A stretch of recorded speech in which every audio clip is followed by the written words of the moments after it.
Olá, irmãos e irmãs. Queridos, mais uma vez nós estamos fazendo um vídeo para a meditação da Escritura Sagrada, a Palavra de Deus. O Evangelho genuíno, o Evangelho da graça de Deus. O Evangelho das insondáveis riquezas de Cristo. Aquele que nos dá a certeza de sermos salvos e salvos pela graça de Deus, e salvo pela misericórdia do Senhor e Salvador Jesus Cristo, salvo pela bondade do Senhor, salvo porque Ele é bom, Ele é maravilhoso.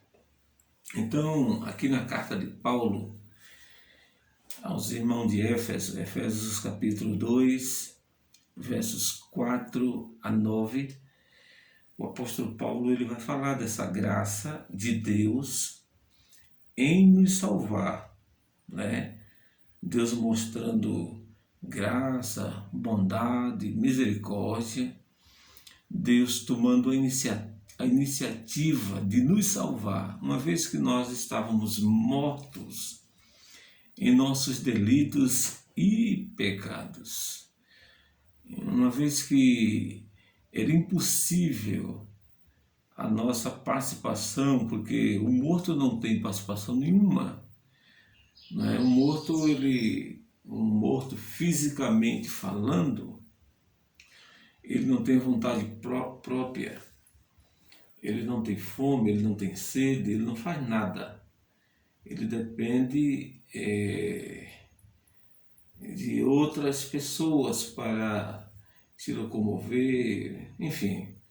O morto não é impossível o morto ele tomar a iniciativa para fazer alguma coisa. Impossível.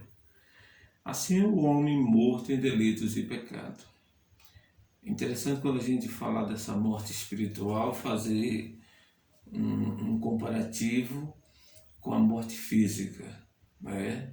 Para entendermos melhor a gravidade do homem em delitos e pecados. É muito grave a situação do homem. Eu diria assim, é deplorável, ele está morto em delitos e pecados. Então vamos ler o texto para a nossa meditação nessa palavra maravilhosa que o apóstolo Paulo escreve aos irmãos. Olha o que Paulo diz aqui. Ele, do verso 1 a 3, ele mostra a condição do homem, morto em delito de pecado.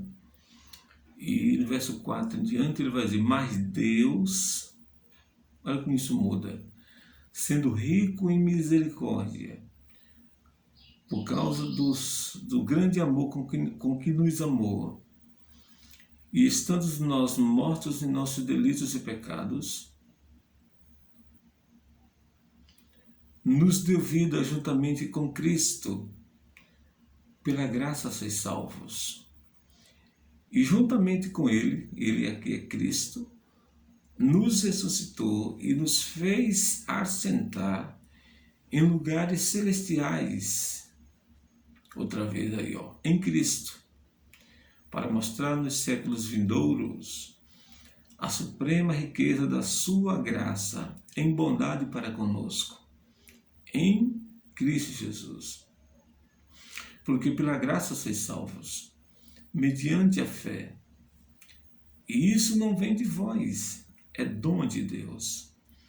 Não de obras para que ninguém se glorie. Que maravilha de palavra, né? Que coisa linda nós encontramos na Bíblia. Mas eu queria, irmãos amados, eleitos de Deus, fazer algumas perguntas para a nossa meditação a partir desse texto aqui.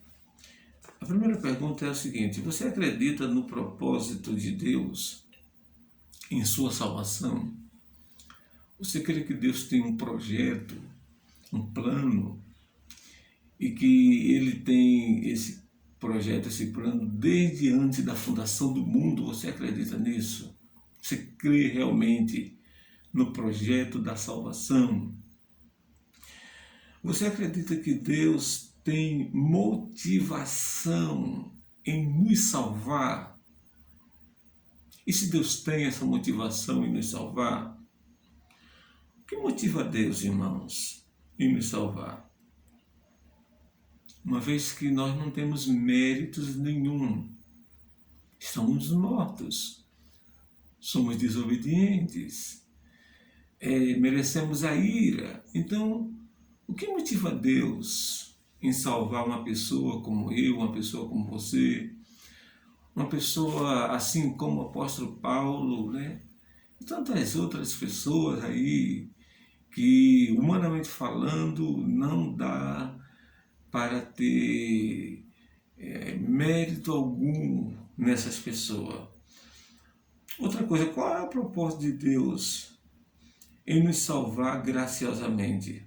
Você já pensou nisso? O que é que Deus tem em projeção em nos salvar graciosamente? Eu queria, desse ponto, meus irmãos, falar de 3 coisas, aliás, de 4 coisas nesse texto. 4 coisas. Em primeiro lugar, Deus nos amou. Perceba aí, Deus nos amou.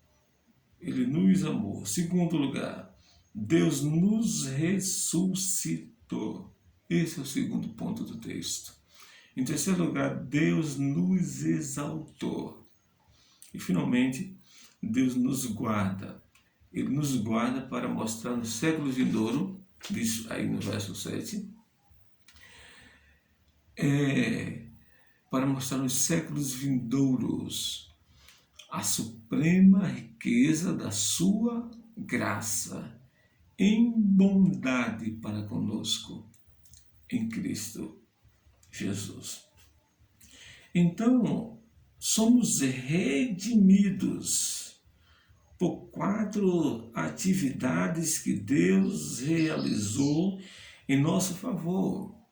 Então, essa nossa redenção, ela partiu dessas atividades de Deus. Ele mostrou 4 atividades para nos dar vida, fazendo-nos ressuscitar dentre os mortos espirituais. Ele abre a nossa sepultura, ele nos arranca de dentro da sepultura. Tem uma palavra poderosa no livro do profeta Ezequiel, que Deus diz lá no capítulo 37, verso, se eu não me engano, verso 12, ele disse assim: abrirei a vossa sepultura e vos farei sair dela, ó povo meu. Veja, irmãos, abrirei a vossa sepultura e vos farei sair dela, ó povo meu. É quando Ezequiel tem aquela visão extraordinária de um vale de ossos secos. E Deus diz essa palavra poderosa: abrirei a vossa sepultura e vos farei sair dela. Realmente, se Deus não nos der essa vida, jamais sairemos da sepultura. Então Deus, ele dá vida aos mortos, ele liberta os cativos e perdoa os condenados. Perdoa os condenados, usando amor, misericórdia, graça e bondade. Deus usa essas atividades para nos salvar. Então, meus irmãos, Paulo agora ele contrasta, aqui olha, ele contrasta o que somos por natureza, com o que somos pela graça. Por natureza nós somos pecadores, estamos condenados, merecemos a ira, pela graça somos salvos, para mostrar, e Deus faz isso para mostrar os séculos vindouros, a suprema riqueza da sua graça. Pela condição humana, nós estamos condenados. Pela graça, nós somos salvos da ira pelo amor de Deus. Pelo amor de Deus. Paulo, ele, irmãos, mostra-nos o contraste entre a condição atual dos crentes e a condição anterior dos crentes. Antes, eles eram objeto da ira de Deus. Perceba aí, no final do verso 3. Filhos da ira, como também os demais, objetos da ira, merecedores da ira. Mas agora são beneficiários de sua misericórdia, aí no verso 4. Mas Deus, sendo rico em misericórdia. Que maravilha! Antes eles eram escravos do pecado, agora são salvos pela graça de Deus. Paulo está fazendo contraste aqui, né? Antes eles caminhavam pela estrada da desobediência. E agora? Agora eles usufruem da companhia de Deus em Cristo. Ele agora segue não os desobedientes, ele segue agora a obediência a partir de Cristo. Ele agora segue Cristo Jesus. Então, Paulo vai falar de 4 verdades gloriosas aqui. E a primeira verdade é: Deus nos amou. Olha o verso 4. Mas Deus, sendo rico em misericórdia, por causa do grande amor com que nos amou. Olha, o grande amor com que nos amou. O livro de João é fantástico nesse ponto, porque ele vai dizer, no capítulo 3, verso 16, porque Deus nos amou. Ele vai dizer, Deus amou o mundo de tal maneira, um grande amor. Agora pense aí, um amor por pessoas como eu e você, pessoas mortas em delitos e pecados. Um amor por pessoas que não amavam Ele. Pelo contrário, a Bíblia diz que nós éramos inimigos de Deus. E esse amor é um amor incondicional, um amor eterno, um amor sacrificial. Deus, ele mostra esse amor lá na cruz do Calvário. E a palavra do próprio Deus vai dizer que ele é amor, ou seja, Deus por natureza é amor. Mas o amor de Deus na revelação na relação com pecadores, esse amor transforma-se em graça, em misericórdia, para nos salvar. Então Paulo está dizendo que Deus é rico em misericórdia, aí no verso 2. E ele é rico em graça, aí no verso 7. E essas riquezas de Deus, ele transforma em graça. Essa riqueza de bondade de Deus é transformada em graça e misericórdia. Somos salvos pela misericórdia e pela graça de Deus. Tanto a misericórdia como a graça vem a nós. Perceba aí, não é uma conquista. Vem a nós. A graça e a misericórdia vem a nós por meio do sacrifício de Cristo na cruz do Calvário. Isso é fantástico. Então foi no Calvário que Deus demonstrou esse grande amor com que nos amou. Como assim? Derramando graça sobre nós, mas punindo seu filho, a aquele que não era pecador, aquele que não era digno do sofrimento. Então foi lá na cruz, foi no Calvário, que Deus demonstrou seu repúdio ao pecado e seu amor pelos pecadores. Imaginem, viu, irmãos, pecadores como nós.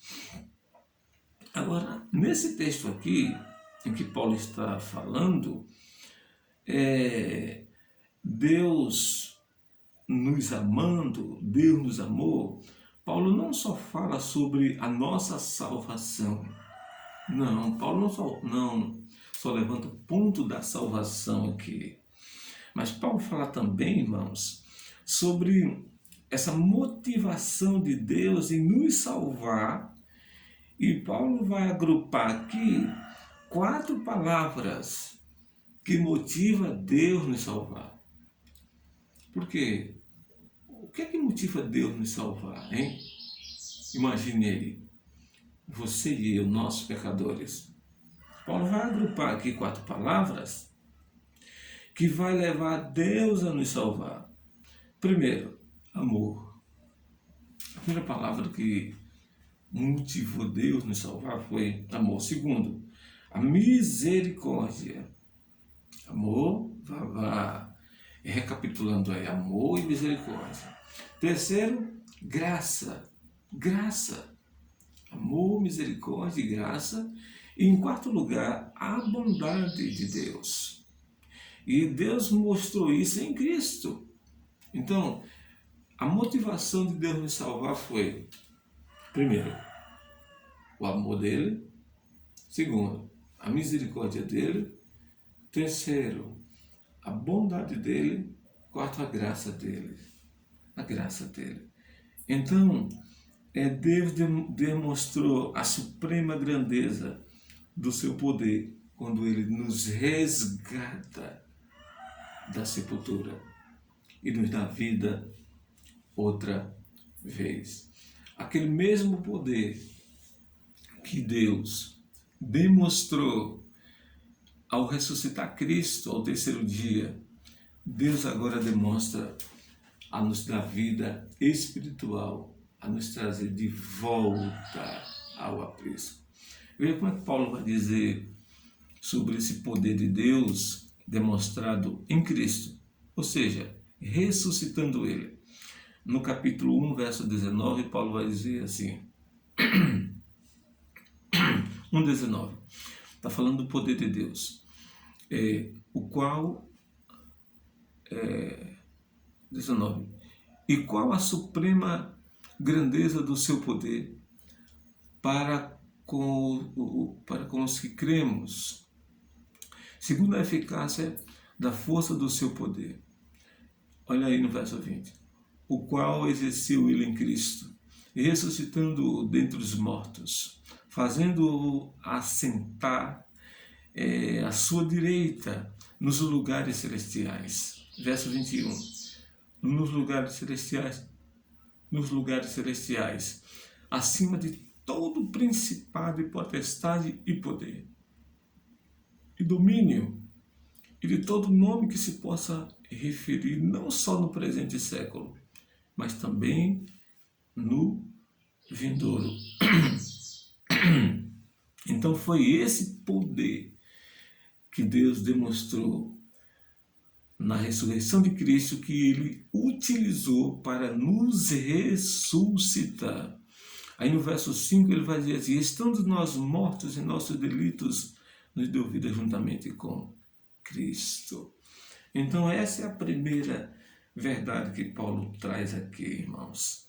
Deus nos amou. Deus nos amou. A segunda verdade que Paulo vai levantar aqui é essa questão da ressurreição. Deus não apenas nos amou, não ficou nesse amar, mas ele toma uma atitude de nos ressuscitar. Olha o verso 5. E estando nós mortos em nossos delitos, nos deu vida juntamente com Cristo. Pela graça sois salvos. Deus nos tirou da sepultura espiritual por causa do seu grande amor e o seu grande poder que ele demonstrou na ressurreição de Cristo. E mostrou isso realizando uma poderosa ressurreição espiritual em nós, por meio do poder do Espírito Santo, quando cremos em Cristo. Quando você crê em Cristo, quando você acredita no Evangelho, Deus dá vida outra vez a você. E ressuscitando dentre os mortos, e você passa da morte para a vida. De acordo com João, no capítulo 5, verso 24, ele diz que você passou da morte para a vida. Só Deus podia fazer isso, querido. Só Deus. Por isso que toda a glória, todo louvor, toda a exaltação é a Jesus. É o único Deus verdadeiro. Porque foi Ele que nos deu vida. Foi Ele que nos amou. Foi Ele que nos ressuscitou. Foi Ele que nos tirou da morte e nos deu vida. Foi Ele, meu irmão. Não foi nenhum de nós. Todo mérito é a Jesus. Mas Paulo vai falar, em terceiro lugar, que Deus não apenas nos amou, vejam aí, verso 4, Deus não apenas nos ressuscitou, verso 5, mas Deus também nos exaltou. Vejam, irmãos, que as três etapas que Deus demonstrou em Cristo, ressuscitando, exaltando e entronizando, também Ele agora faz na vida do crente em Cristo. Faz na vida do crente. Olha o verso 6. E juntamente com Ele, com Cristo, nos ressuscitou, vejam, e algo mais, e nos fez assentar nos lugares celestiais em Cristo. Tudo é em Cristo. Tudo é em Cristo. Quando Deus te escolheu desde a fundação do mundo, não foi uma escolha assim, em ninguém, em nada. Deus teve um propósito disso, foi uma escolha em Cristo. Veja aí o capítulo 1, o Paulo vai falar aqui da eleição, no verso 3 ele fala que Deus é bendito, ele vai nos dar bênção, e uma dessas bênçãos de Deus é a eleição. Olha o verso 4. E preste atenção nesse verso 4, porque Paulo aqui ele vai falar de algumas coisas importantes. Primeiro, o autor da eleição. O autor da eleição. Quem é o autor da eleição? É Deus. Segundo, ele vai falar sobre o agente da eleição. Quem é o agente da eleição? Cristo. E terceiro, ele vai falar sobre o tempo da eleição. Quando aconteceu a eleição? Antes da fundação do mundo. E em quarto lugar, Paulo vai falar aqui sobre o propósito da eleição, que é para sermos santos e irrepreensíveis perante Ele. Mas perceba que é em Cristo que Deus nos elege. Olha o verso 3. Assim como nos escolheu nele, em Cristo, que é o próprio Deus, antes da fundação do mundo. Cristo é o agente aí, para sermos santos e irrepreensíveis perante Ele, Ele aqui é Cristo também, e em amor nos predestinou para Ele. O Ele aqui é Cristo, predestinado em Cristo, escolhido em Cristo, predestinado em Cristo, para a adoção de filhos por meio de Jesus Cristo, segundo o beneplácito de sua vontade. Então você percebe que Deus, Ele nos ressuscitou em Cristo, Ele nos amou em Cristo e Ele nos exaltou em Cristo Jesus. Nós não saímos da sepultura e fomos ressuscitados, mas também fomos exaltados. Não foi apenas sair dela, não foi apenas sair da morte, não foi apenas ressuscitar, mas ser também exaltado. Porque estamos unidos a Cristo. Nós não somos exaltados sem Cristo, somos exaltados em Cristo. Somos exaltados com Ele. E agora assentaremos com Ele nas regiões celestiais, acima de todo principado e potestade e poder. No capítulo 1, verso 22, Paulo vai dizer assim: e pôs todas as coisas debaixo dos pés. Está falando de Cristo aqui. E para ser o cabeça, Cristo, sobre todas as coisas. Agora veja o que é que Deus faz. E o deu à igreja também. O deu à igreja. Meus irmãos, as três fases da exaltação de Cristo, ressurreição, ascensão e assentar-se no trono de Deus, Deus agora ele faz também com aqueles que são de Cristo. Assenta também aqueles que pertencem a Cristo.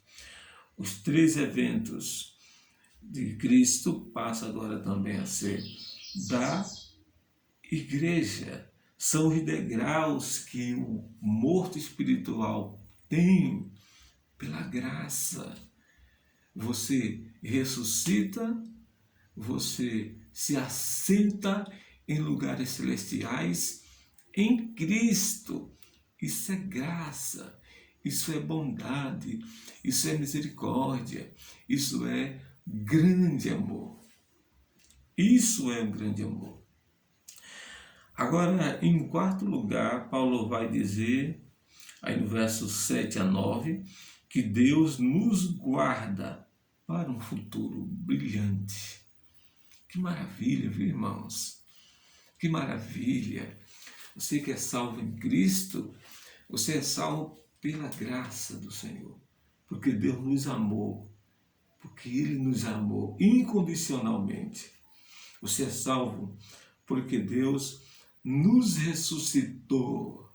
Você é salvo porque Deus nos exaltou em Cristo. Mas você é salvo porque Deus guarda você para um futuro brilhante. Olha aí no verso 7 a 9. Para mostrar nos séculos vindouros a suprema riqueza da sua graça, em bondade para conosco, em Cristo Jesus. Porque pela graça sois salvos, mediante a fé. E isso não vem de vós, é dom de Deus. Que maravilha, né, isso aqui? Que texto lindo, verso 9. Não de obras, para que ninguém se glorie. Para que ninguém possa dizer assim: eu sou salvo graças à oração da minha mãe. Tem gente que diz isso. Eu sou salvo graças aos 20 anos que minha mãe passou de joelho no chão. Graças à oração do meu pastor. Eu sou salvo porque a igreja levantou um grande clamor por mim a Deus. Não. Não é por meio, por méritos. Não é por essas coisas. Embora que essas coisas não sejam erradas. Embora que a mãe ora a Deus, sim, pelos seus filhos, pelos seus netos. Embora que o pastor também levante clamor de oração em favor da missão, da obra missionária, mas não é por meio dessas coisas que Deus nos salva. Por graça. É a graça de Deus. E Deus faz isso para mostrar, irmãos, nos séculos vindouros, a suprema riqueza da sua graça e bondade para conosco em Cristo. Porque pela graça nós somos salvos, diz Paulo aqui. Agora, o único propósito de Deus em nossa salvação é que por toda a eternidade a igreja vai glorificar essa graça de Deus. Esse é o propósito. E Paulo ele vai levantar 3 vezes essa expressão aqui na carta aos Efésios. Essa questão da igreja ser levantada do túmulo e ser mostrada nos séculos vindouros a glória de Deus. Veja aí capítulo 1 de Efésios, olha o verso 6. Para o louvor da glória de sua graça, que ele nos concedeu gratuitamente no amado. E o amado aqui é Cristo outra vez. Não esqueça disso. Essa carta de Paulo ela é rica nessa questão de em Cristo. Esse vocabulário ele está presente demais aqui na carta de Paulo. Então veja, para a glória do próprio Deus. Para a glória. Aí no verso 12, Paulo repete: a fim de sermos para louvor da sua glória. Quem? Nós, os que de antemão esperamos em Cristo. Olha, outra vez, em Cristo. Depois você dê uma lida com mais cuidado, com mais tempo, nessa carta de Paulo aos Efésios. Você vai ler essa carta menos de uma hora, né? Depois você mapeia lá as expressões em Cristo, nele, por ele, viram? Você vai ver o quanto é rico essa expressão em Cristo. Então, outra vez aqui, é para o louvor da sua glória. E no verso 14, quando ele fala do penhor do Espírito Santo, ele vai dizer assim: o qual é o penhor da nossa herança? O Espírito Santo é a garantia de que você é de Deus. A garantia de que você é de Deus não é você estar no Brasil, não é você ser bem-sucedido na comunidade em que você vive. Não. A garantia de que você é de Deus não é você frequentar uma igreja, não é você ter se batizado nas águas. Não. A garantia de que você é de Deus é o Espírito Santo, o selo de Deus. Até o resgate da sua propriedade, agora vejam, em louvor da sua glória. Então, irmãos, a meta principal de Deus na nossa salvação é a sua própria glória. Viram? Aí você pergunta, por que Deus me salva? Por que Deus me deu vida, me resgatou? Qual o propósito disso? É a glória de Deus. O doutor Don Stott, ele diz o seguinte, o doutor Don Stott, que não podemos investigar-nos no céu como pavões. Olha como é interessante o que o doutor Don Stott está dizendo.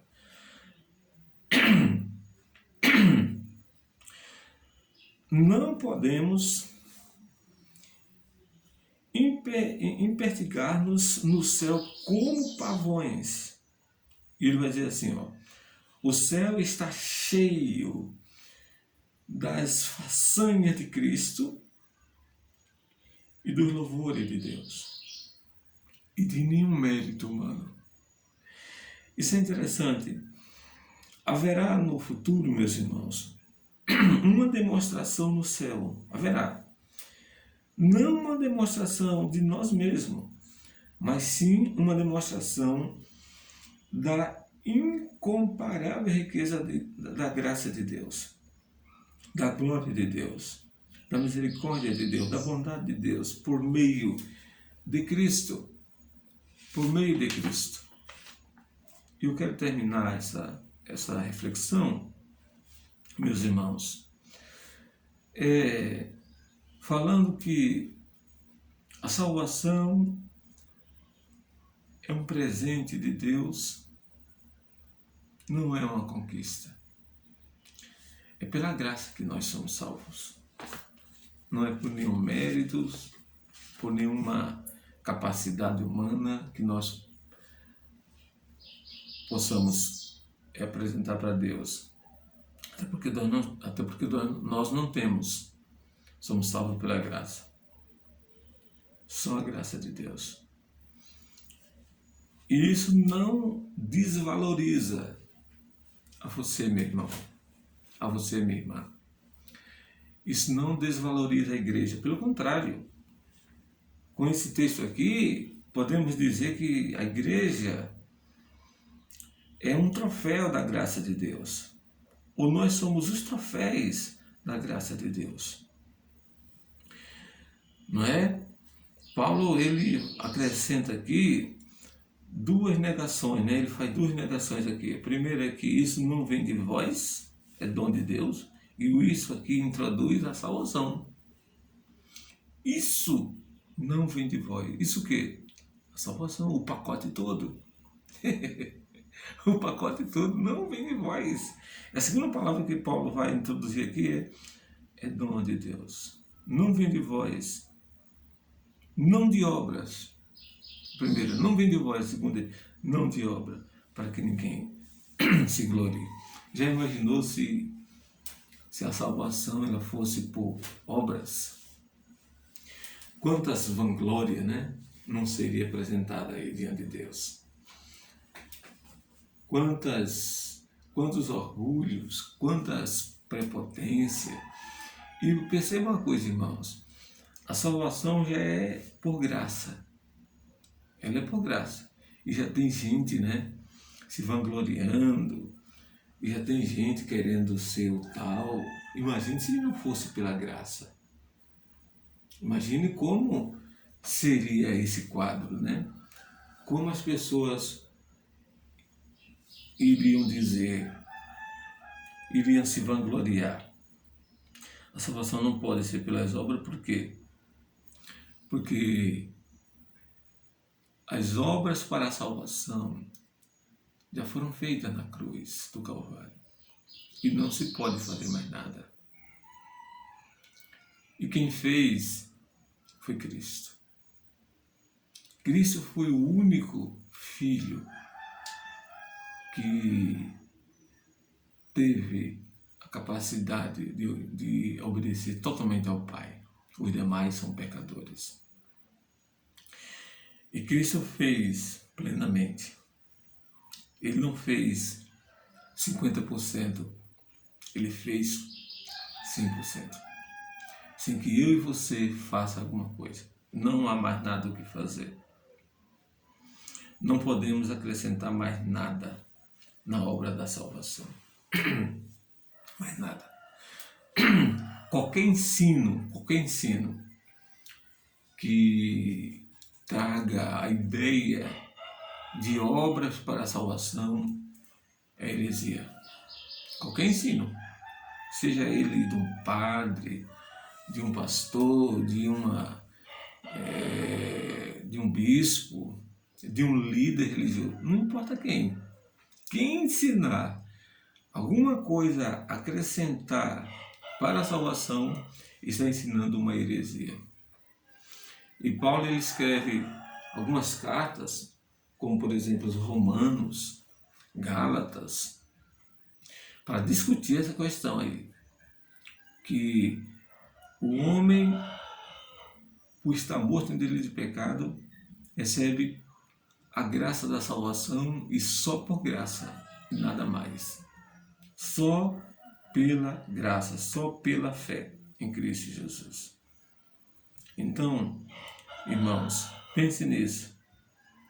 Fomos reconciliados com Deus pela graça do Senhor.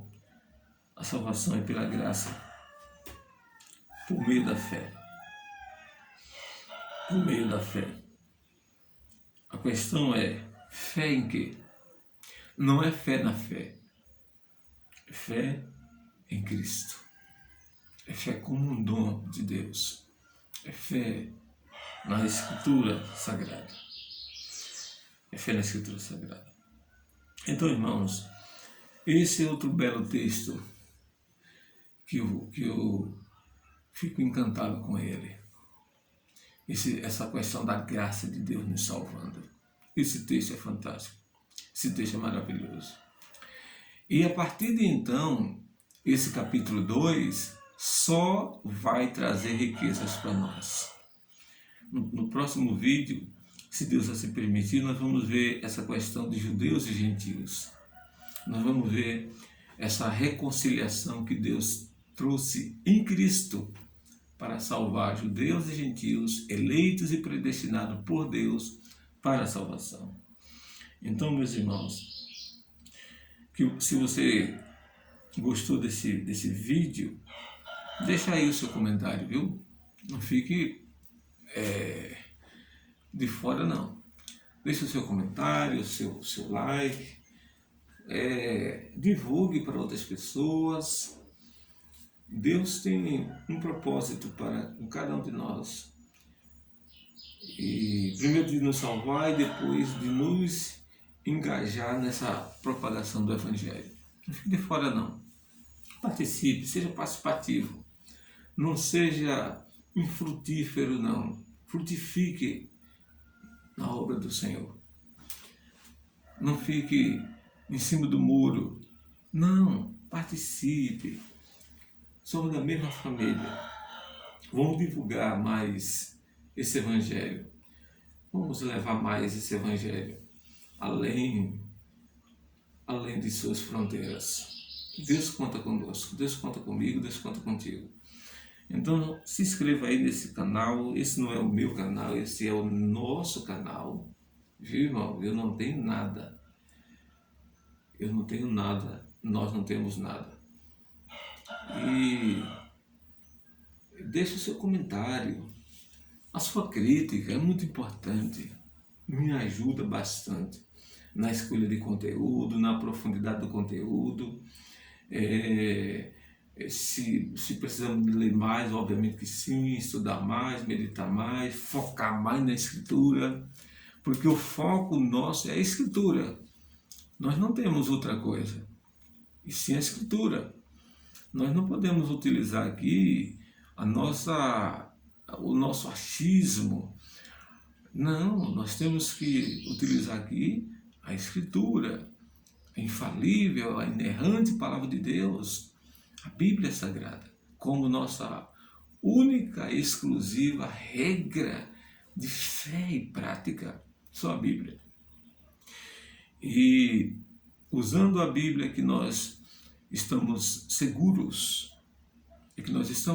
porque a palavra não é nossa, a palavra é de Deus. Viu, irmãos? Um forte abraço e até a próxima, se Deus assim o permitir. Vamos continuar nessa luta, nessa batalha, orando um pelos outros. Peça a Deus que nos dê graça para que a gente possa conseguir, avançar nesse trabalho difícil. Não é fácil, eu mesmo me sinto desafiado com essa obra fantástica, que é a obra da evangelização.